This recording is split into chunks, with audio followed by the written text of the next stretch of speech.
Good morning. It is a much better day today. It's bright, the sun's out, it's pretty cool, but it's dry, although a bit wet underfoot. And I thought it would be the perfect day to plant out the broad beans that I've got going in the greenhouse. They've been in there for about 3 or 4 weeks and it's time for them to go out, but I was waiting for a day where it wasn't too windy, wasn't too cold, and I think today's just right. I'm going to put them in. I am going to cover them with some fleece or netting because I think the birds might have a go at them at this time of year. And just to give them a little bit of protection from the coldest of the winds and frost, really, just to give them the best chance of going through till spring and give me an early crop of broad beans. However, first things first, the kettle is boiling. And there it is. I really love this power bank I've got. So I'm going to get a coffee on the go and then we'll go and get those broad beans out of the greenhouse. And I just have to show you the first cup of coffee ever made with freshly boiled water in my shed. Just look at that sky. It's right at the end of December now. Sun's out and it's really lovely to be down here. Let's go and get those broad beans out of the greenhouse.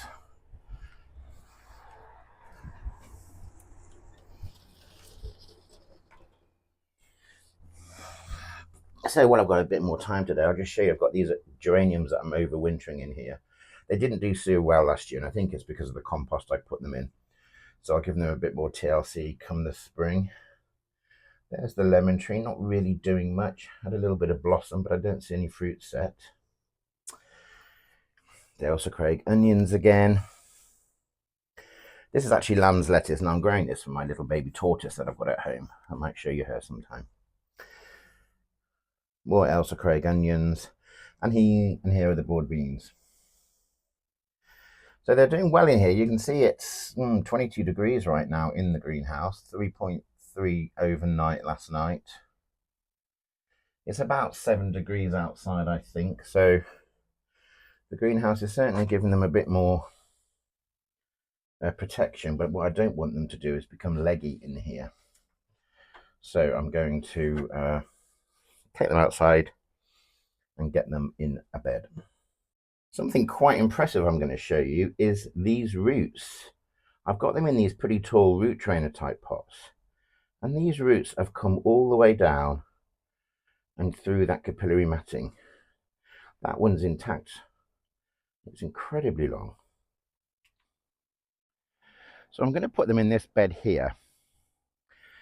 Not much has grown in this bed this year. I did have some leeks, and you can see there's 3 leeks left in these 2 beds. And I think the rest were destroyed by allium leaf miner.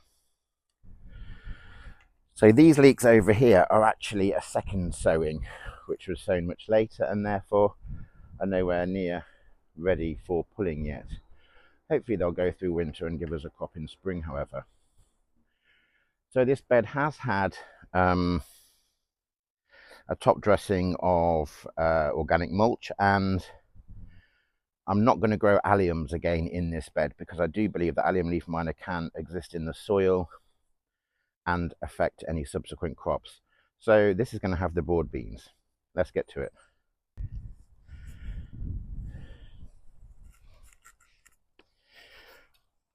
So just thinking about spacing, I'm going to go, I think, fairly close together because when they grow, they will support each other a bit. And I was going to see if I can get them all in the same bed, but I'm not sure that they will. So let's just dig a hole.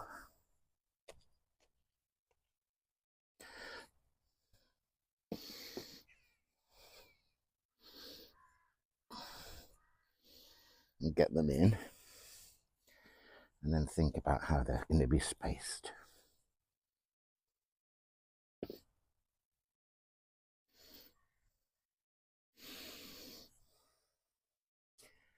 So it looks like I'm going 3 wide.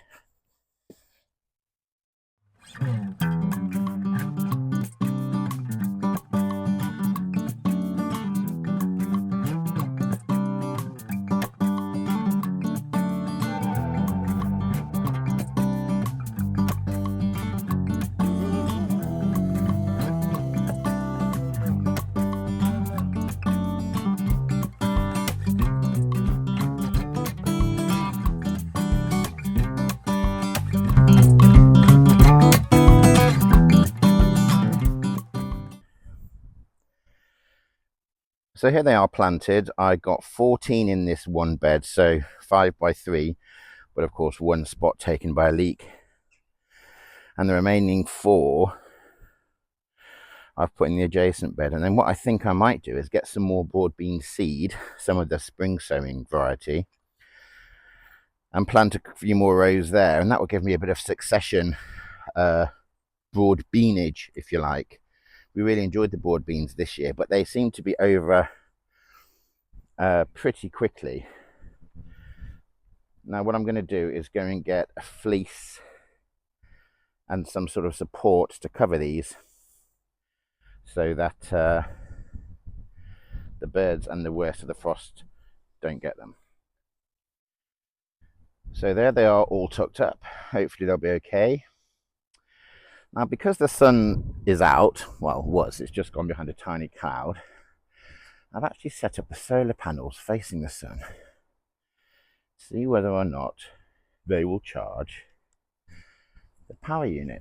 Nothing seems to be happening yet. I don't know if it's going to take some time for electricity to be produced. If I turn it on, it's at 72% capacity, which it was when I plugged it in about 3 minutes ago. So I'm going to hang around, have another cup of coffee, and see if that climbs at all. It might just be that the sun's not strong enough. Don't know, we'll see. So despite the solar panels being in pretty bright sun, I mean, I think that's pretty bright, I'm not getting any charging on the power unit so far. So I'm going to do some Googling, do some YouTubing, and see if I can find out if I'm doing anything wrong. I mean, it seems pretty straightforward, plug and play. But failing that, I will contact Vitoman and see if they've got any bright ideas. But a couple of nice cups of coffee this morning, got a job done, and the sky is blue. I'll see you next time.